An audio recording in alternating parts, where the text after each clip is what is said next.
అన్న నమస్తే అన్న. నమస్తే అన్న. ఏం పరిస్థితి? కాంగ్రెస్ పరిపాలన సంవత్సరం చూసావు కదా, ఎలా అనిపిస్తుంది? బాగుందా? సుపరిపాలన నడుస్తుందా? కాంగ్రెస్ ప్రభుత్వం పరిపాలన అంటే అది 60 ఏళ్ల కింద ఎప్పుడు ఏడేసిన గొంగడ ఎట్లుందో ఇప్పుడు కూడా అది అట్లనే ఉంది. అదే గొంగడ ఉంది. అభివృద్ధి లేదు, చేసే వాళ్ళని అడ్డుకుంటున్నారు.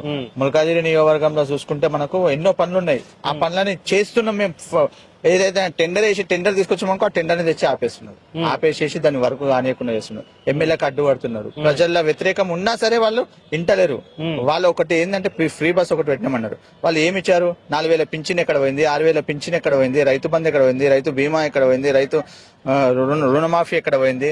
దళిత బంధు ఎక్కడ పోయింది? 2500 మహిళలకు ఇస్తున్న డబ్బులు ఎక్కడ పోయినాయి? తులం బంగారం ఎక్కడ పోయింది? షాదీ ముబారక్ ఎక్కడ పోయింది? ఆటోలకు 12,000 ఇస్తున్నారు, అవి ఎక్కడ పోయినాయి? ప్రతి ఒక్కటి ఏది కాంగ్రెస్ ప్రభుత్వంలో 6 గ్యారంటీలో ఒక్క గ్యారంటీ ఏంది అంటే నామకే వాసు ఫ్రీ బస్సులు ఆడవాళ్ళకి ఇచ్చేసి ఆడనే మేము మార్కులు కొట్టేద్దామని అనుకుంటున్నారు. కానీ వాళ్ళతోనే కాదు. గత సంవత్సరం లోపల ఇప్పటి వరకు వాళ్ళు చేసిన పనులు చూసుకుంటే 10% పని కూడా చేయలేదు. ఎవరైనా చేస్తున్నారంటే వాళ్ళకి అడ్డుపడుతున్నారు. ఇంకా మళ్ళీ ఏమంటారు, మేము కేటీఆర్ని అరెస్ట్ చేస్తాం, వాళ్ళని అరెస్ట్ చేస్తాం. నువ్వు పని చేయ, ప్రజల్లో తిప్పి, ప్రజల్లో నీ పనితనం తిప్పి, ప్రజల్ని మెచ్చుకో.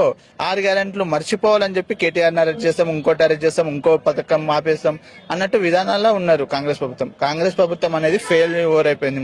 మొత్తం ఫెయిల్యూర్ అయింది. ముల్కాజిరి ఒక్కటే కాదు, తెలంగాణ మొత్తంలో ఫెయిల్ అయిపోయింది కాంగ్రెస్ ప్రభుత్వం.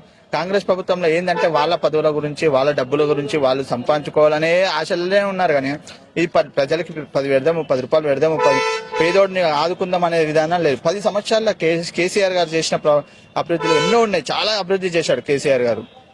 ఒక్కటని చెప్పలేము మనం. నువ్వు ఏది తీసుకున్నా సరే, కాళేశ్వరం అయినా సరే, మనకు లీలైనా సరే, రైతులకైనా సరే, ఆటో వాళ్ళకైనా సరే, ప్రజలకైనా సరే, ఐటీ కంపెనీస్ అయినా సరే, ఏదైనా సరే, మహిళలకైనా సరే, మహిళా కిట్టి లేకపోతున్నారు వాళ్ళు కాంగ్రెస్ ప్రభుత్వం. మహిళా కిట్టి అంటే ఒక గర్భిణీ స్త్రీ అంటే ఆమె కడుపులో జన్మించే పిల్లగానికి కూడా ఫీచర్లు అనేది చూపించలేకపోతున్నారు కాంగ్రెస్ ప్రభుత్వం. అంత ఫెయిల్యూర్ అయిపోయింది కాంగ్రెస్ ప్రభుత్వం. మళ్ళీ ఏమన్నా అంటే మేము చేస్తున్నాం, మాకు అడ్డుపడుతున్నారు. విజయోత్సవాలని చేశారు మొన్న సంవత్సరం కింద. ఎందుకు చేశారు అంటే మీ పదవులు వచ్చాయని చెప్పి, మీరు తెల్ల షర్ట్ వేసుకున్నామని చెప్పి అందుకే గాని దాంట్లో ప్రజలకి చూపించినట్టు, ప్రజలకి చేసినట్టు ఏడన్నా ఉందా? దాఖలు చూపించండి.